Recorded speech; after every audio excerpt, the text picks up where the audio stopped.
Welcome back, guys. It's craft time. In today's video, we're taking this adorable, cute piece of architecture. It's a mini door, and we're going to be turning it into a Nightmare Before Christmas piece. Let's go ahead and get started.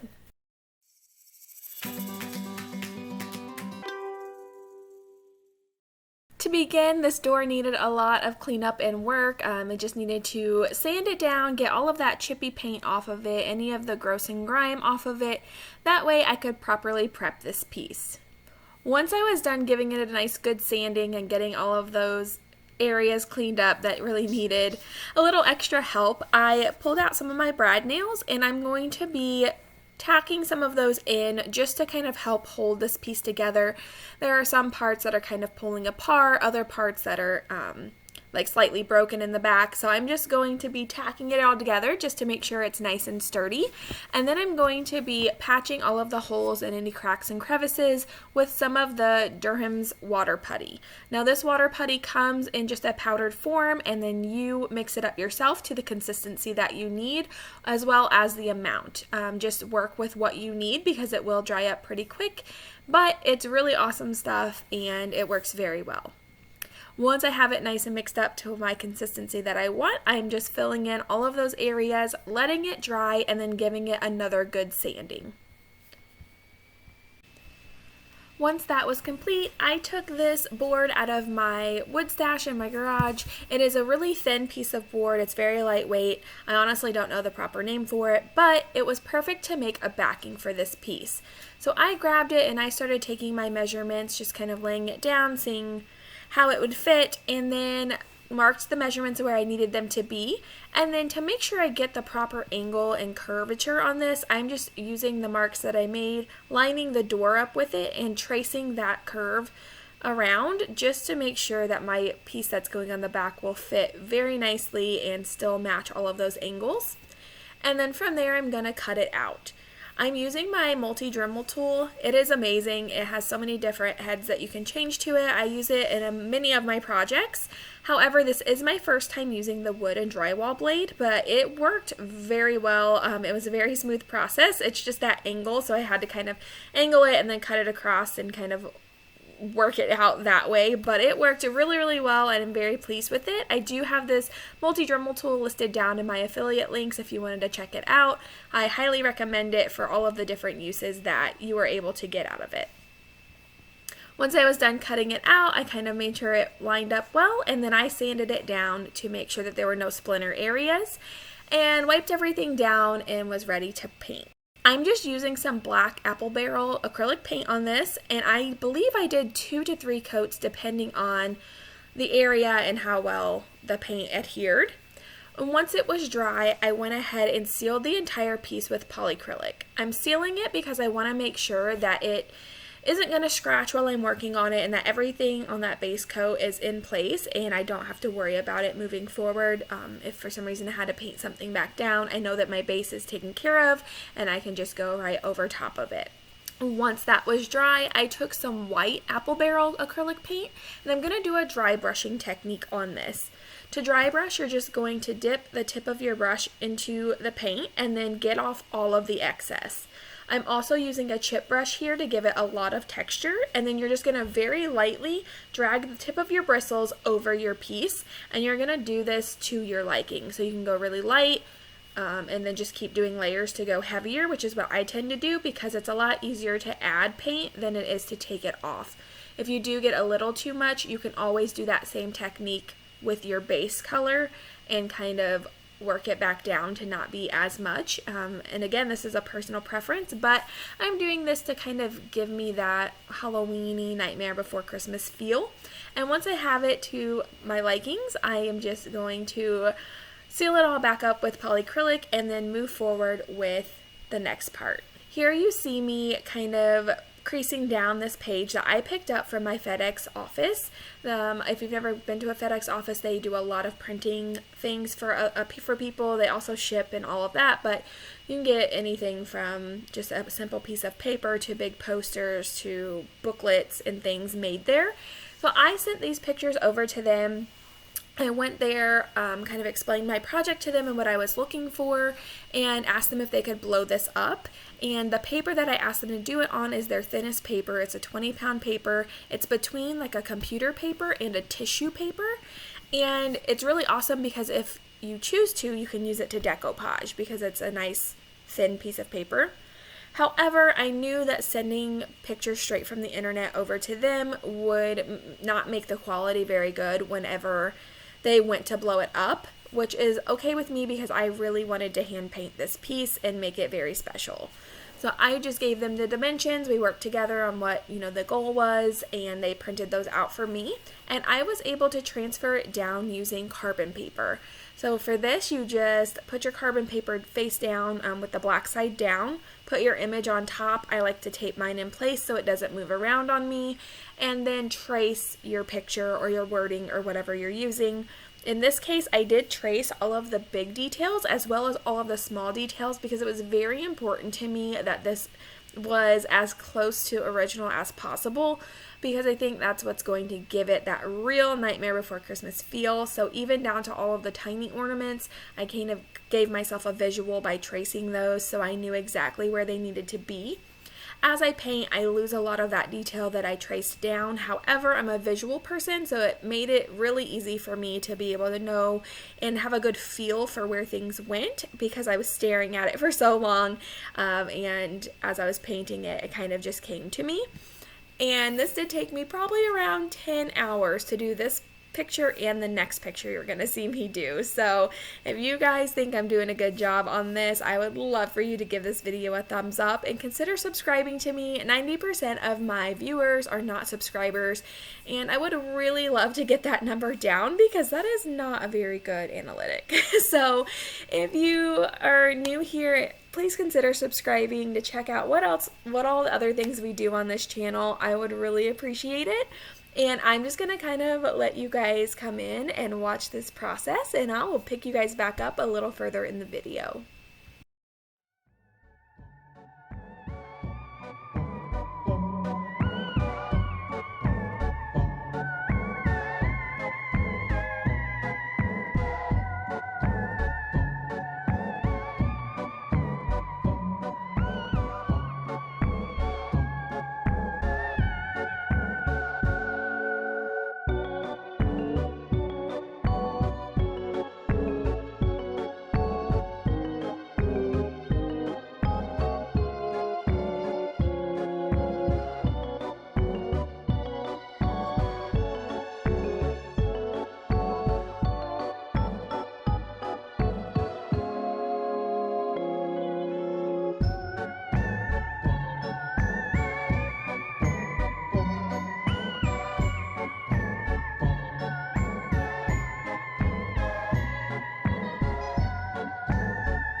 Once that first image is done, it's time for the second one. Now, to make sure that I am doing this in the proper area, I laid this back down on the back of the piece, and I traced where it needs to go back to.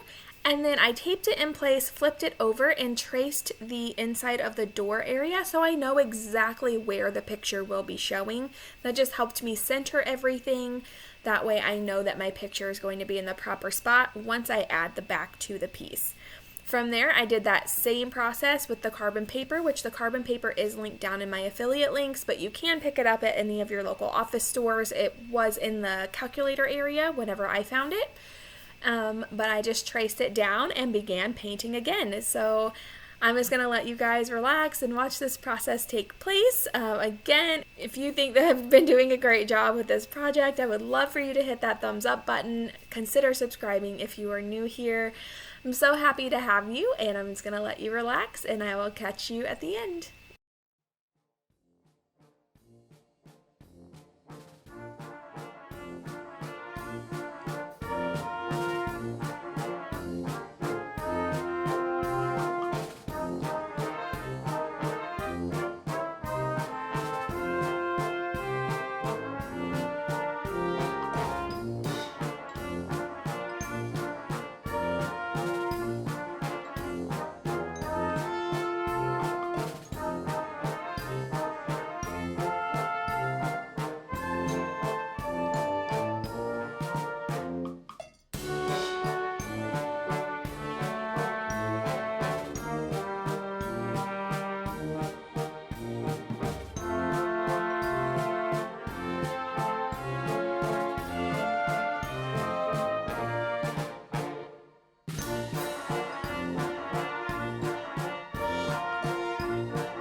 Once both pictures were completed, I needed to seal them with my polyacrylic. The real reason I'm doing this is just to make sure that those pictures are set in place, they're scratch resistant, that they're not going to go anywhere. That's a lot of time to just not take the extra step to seal it and make sure that it's good and in place.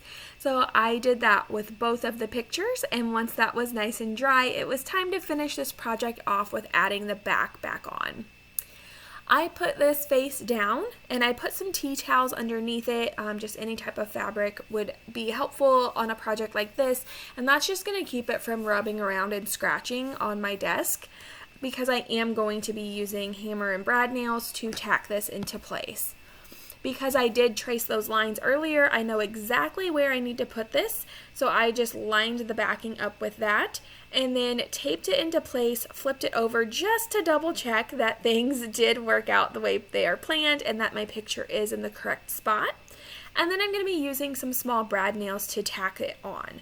Now, I did check the brad nails before I started this to make sure that they are not too long and will not poke through the front of my project. That would be absolutely devastating, so please always check that. And then I just went ahead and did a brad nail every couple inches all the way around the edge of this backing. And then from there, all I needed to do was add some D-loops and some wire for a hanging system and put the knob back on. I'm so proud of this project. It took a very, very long time, probably about 10 hours of just the painting, not including all of the other prepping that I had to do. So if you guys think that I did a great job on this project, please, I would really appreciate a thumbs up for you guys to let me know and communicate with me how you think I did and how you think this turned out. This is the exact vision that I had for it, and I am so proud of it. Was very excited to put it in my booth, and honestly, I didn't even get it put up before it sold. So I'm very proud of this project. I hope you guys enjoyed.